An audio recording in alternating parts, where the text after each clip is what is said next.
Everyone, আমি Kaberi. Welcome to my Kaberi's world. কেমন আছেন সবাই? তো এই যে রোজ দিনের মতো সকাল সকাল সমস্ত কাজ ছেড়ে এসে আমি এখানে দাঁড়িয়ে আছি বাবানকে নিয়ে। আজকে বাবাই ওকে স্কুলে নিয়ে যাবে।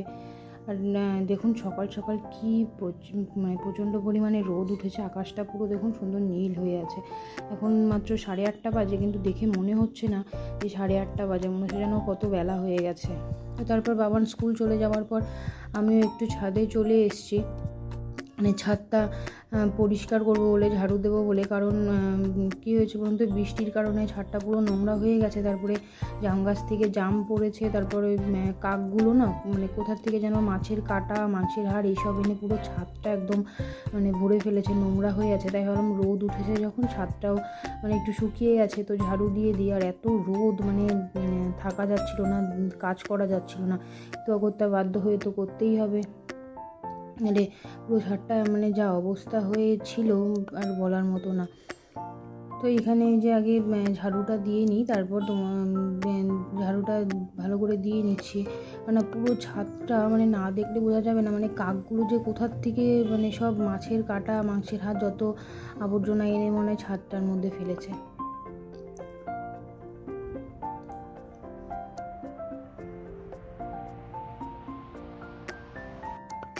এখানে যে ঝাড়ু দেওয়া হয়ে গেছে, এবারে যে নোংরাগুলো ফেলে দিচ্ছি পেছনের দিকে। তো এইখানে এই যে পুরো ঝাড়ু দেওয়া কমপ্লিট। দেখো ছাদটা পুরো পরিষ্কার হয়ে গেছে। আর এখানে এই যে আমরা না এই বালতিটার মধ্যে সবসময় জল রাখি, পাখিগুলো এসে না এখান থেকে জল খায়।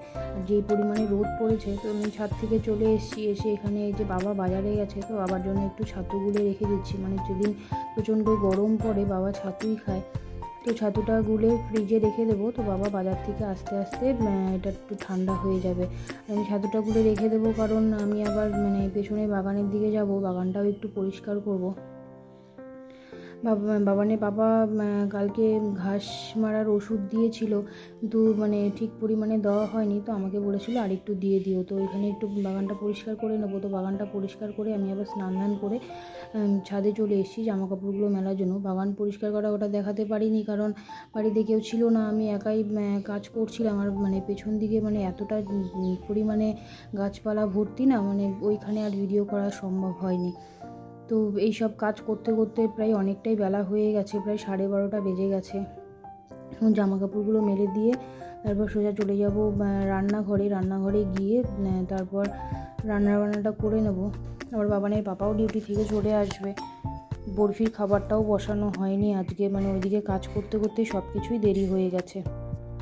তো এখানে যে ফার্স্টেই রান্নাঘরে এসে আমি আগে বরফির খাবারটা বসিয়ে দিচ্ছি। চালটা আগেই ভেজানো ছিল, তো তারপর সবজি কেটে মাংসটা ধুয়ে আমি আগে বরফির খাবারটা বসিয়ে দিলাম।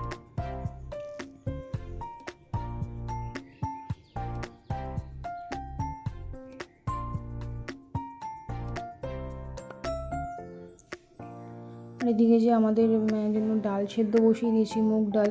এমনিতেও সোম মঙ্গল আমাদের দুদিন নিরামিষ, তাছাড়া পুরো শ্রাবণ মাসটা না আমরা নিরামিষ খাই।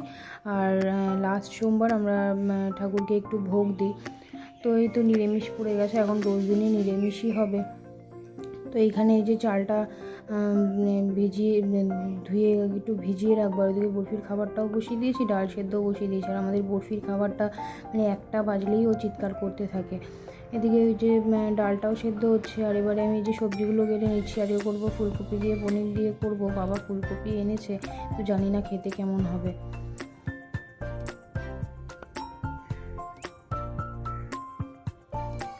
আজকে ওই যে ফুলকপি আলু দিয়ে পনির দিয়ে ঝোল করবো, আর ডাল আলু ভাজা করবো, এই করবো।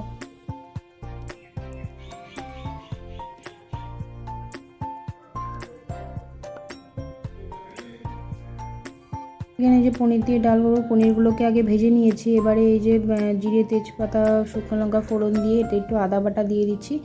তো আদাটা একটু ভেজে নিয়ে তারপরে এতে ডালটা অ্যাড করে দেবো। তো এখানে এই যে ডালটাও দিয়ে দিলাম, ডালটাকে এবার পনিরগুলো দিয়ে দেবো, দিয়ে ভালো করে ফুটিয়ে নেব। তারপরে নামানোর আগে একটু মিষ্টি আর ঘি গরম মশলা দিয়ে নামিয়ে নেব। ওইদিকে ডালটা হচ্ছে, এবার এখানে এই যে কড়াই বসিয়ে তেল দিয়ে দিয়েছি, এখানে আলুটাও ভাজতে দিয়ে দিলাম। আর এদিকে এই যে ডালটাও আমার হয়ে গেছে, ডালটাকেও নামিয়ে নেব। আর এদিকে ডালটা নামিয়ে ফুলকপি তরকারিটা করবো, তো সেই জন্য ফার্স্টে আগে এই যে পনিরটা ভেজে নিচ্ছি। আর এতটাই বেলা হয়ে গেছে না, মানে রান্নাবান্না সারতেও অনেকটা দেরি হয়ে যাচ্ছে। তো পনিরগুলো ভেজে রেখে এবারে এই যে ফুলকপিটা ভাজতে বসিয়ে দিলাম। ফুলকপিটা আমি আগে একটু ভাপিয়ে নিয়েছি। আর এখানে এই যে আলুটাও ভাজা হয়ে গেছে, তো আলু ভাজাটা নামিয়ে নেব।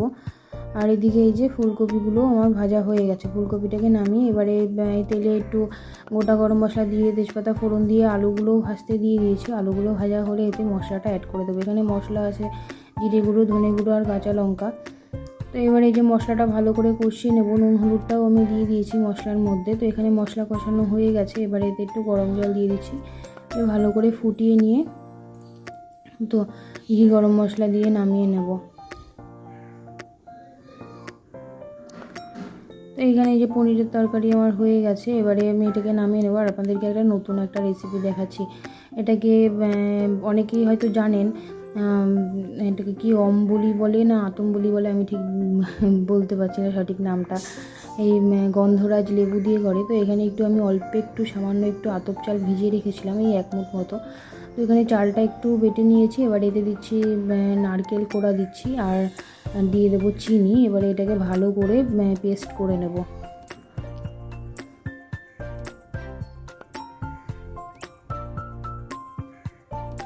এখানে যে দেখুন পেস্ট করা হয়ে গেছে। আর হ্যাঁ, এতে কিন্তু আমি একটু নুনও দিয়েছি। এবারে এর মধ্যে লেবুর রসটা মিশিয়ে নেব ভালো করে। আর গন্ধরাজ লেবুটা দিলে একটা সুন্দর টকও হয়, তারপরে সুন্দর একটা ফ্লেভার। আর গন্ধরাজ লেবু না দিলে কিন্তু এটা ভালো লাগবে না খেতে। এবারে এতে একটু ঠান্ডা জল দিচ্ছি, ভালো করে গুলিয়ে নেব। কারণ আমি ঠান্ডা জল দিই না, যদি আরও আগে বানাতাম তাহলে এটাকে বানিয়ে ডাইরেক্ট আমি ফ্রিজে রাখতাম। যেহেতু অনেকটা বেলা হয়ে গেছে, সেই জন্য একবারে ঠান্ডা জল দিয়েই গলিয়ে নিচ্ছি। আর এটা খেতে কিন্তু দারুণ লাগে। আপনারা চাইলে একবার বাড়িতে করে দেখতে পারেন। তো এই ছিল আজকে ছোট্ট একটা ব্লগ। আপনাদের কেমন লাগলো অবশ্যই জানাবেন। আর ভালো লাগলে অবশ্যই like, comment, share and subscribe করে দেবেন। তো চলুন আজকের মতো টাটা, দেখা হবে পরের একটা ভিডিওতে। আপনারা সবাই সুস্থ থাকবেন, ভালো থাকবেন। তো চলুন আজকের মতো টাটা।